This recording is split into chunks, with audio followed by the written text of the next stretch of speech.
ვიპოვეთ ის არსებობს. ეხლა ვართ ქართულ რესტორანში კალგარიში და ფასებს გიზიარებთ. ესე იგი შერეული ხინკალი $20 6 ცალი და $25 ეს რა არის? ჩის ყველით 6 ცალი. აგვაქვს მხოლოდ საქონლის ხორცით და ფასი $25-ია. გვაქვს აჭარული ხაჭაპური დიდი $35 და ხაჭაპური მეგრული აქ გვაქვს 8 ნაჭრიანი 6 ნაჭრიანი $45 და $35.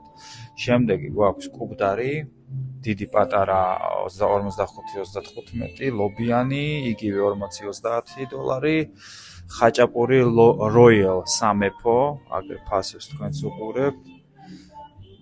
მოკლედ მე ბევრს აღარ ვილაპარაკეთ, უბრალოდ გადავშლი ხოლმე და განახებ თქვენთან ნახეთ ფასები, სუხინკლები, ჩაშუშული, აუ რა კაია. შქმერული სალათები და რა თქმა უნდა მწვადი და ქაბაბი. აი ესეც ვიპოვეთ. არის აწვიულით ხოლმე აქ.